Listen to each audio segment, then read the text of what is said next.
Ein Mädchen kommt dem Geschäft an und dann das Geschäft, das die Kleider verkaufen, da hat er ein großes Glas, da hat er die sehr stramme Kleider ausgestellt.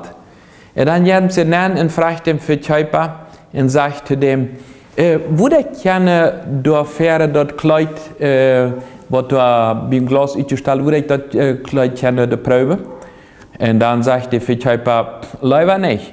Leider dort hängen in der Umkleidekabine, da habe ich einen extra Stuhl, wo du das proben kannst. Das Kleid kannst du proben, aber nicht der Fähre. Nein, das ist, was das Mädchen auch meinen, aber sagen, dass du auf das Kleid der Fähre proben kannst.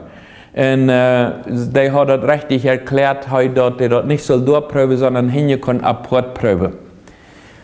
So fertig, das ist logisch, dass die nicht durchproben, nicht? Aber es gibt Menschen, die haben nicht ganz klar, was es für Menschen bringen und was es nicht für Menschen bringen. Zum Beispiel mit allerhand Nur-Reden über andere Menschen.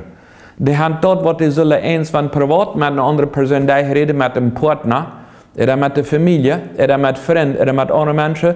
Das bringen die für ein Glas, wo alle nicht vorbeikommen können, ein Notchen. Mit anderen Worten, die können immer allerhand nur vertellen, was nicht im Nur vertellen ist. Die können kein Geheimnis für sich halten. Wenn es eins wird über die Früh sind, ich würde den vertellen, meine Früh ist, dass die Leute eigentlich sind, geht der Mann und meine Früh ist so schlecht. Ich würde den vertellen, was das für ein Mann ist. Dass ich würde ihm sagen, öffentlich raufzubringen, dass die Menschen nicht so gut Leben verdienen. Das will ich nicht eins für privat reden. Das wird so öffentlich, dass die Menschen alle weiten, das ist nicht so ein guter Mann, das ist nicht so eine gute Früh, das ist nicht so ein guter Mensch. Was ist du mit der Sache, was im Privaten sagen? Wenn die eins wer ein Geheimnis anvertraut sei, weißt du was? Eins ja zum Beispiel, wenn bete. Jana, der fragt uns, wie kann für dem seine Ehe bete. Ich verteile die bloß zum Beten, aber die sind dabei, sich die Schädel lotte. Und so bet einer von dem anderen wieder verteilt. Und für jeden davon für die Person zu beten, aber für jeden nicht dem nächsten das wieder zu verteilen. Und so kommt das dann alle im Schwung. Einzige Sache sind einfach erstmal für Gott bringen und mit dem Mensch privat darüber reden.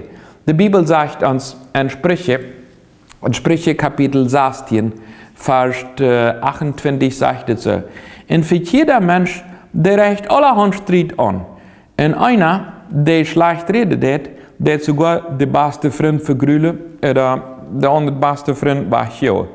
Dass du der gute Freund vergrülen mit sei, weil jemand wie im Tipp sagt, wir einmal für uns alle Schlechtes nur redet. Oder wird alle Geheimnisse wieder verteilt. Wenn du kannst nicht für die behüllen, alles macht ab und Gas in die Person, dann will er sagen, lieber mit dem du nicht darüber reden. Verteil dem dort nicht, wenn es der kann kein nichts für sich behüllen. Das gibt Menschen, die können einfach nichts für sich behüllen. Nee, das muss ich wieder verteilen. Wenn die das dann rein alles für Gott verteilen, dann will ich das nachher Käse. Aber alles bloß wieder verteilen, dann aus dem anderen interessiert oder nicht. Das sind viele Sachen, die Menschen kaputt machen. Und man kann viele Menschen, die ich allerhand wird kaputt machen. Mit Gott soll man das für sich reden. Aber andere Sachen muss man einfach sagen, das will ich noch nicht wieder verteilen. Wie ist das in deinem Leben? Dass du deine Freunde oder deine Familie vergrülen, indem du alles in Personen ist? Du sagst, na, das ist vielleicht noch nicht ganz zum Wiederverteilen.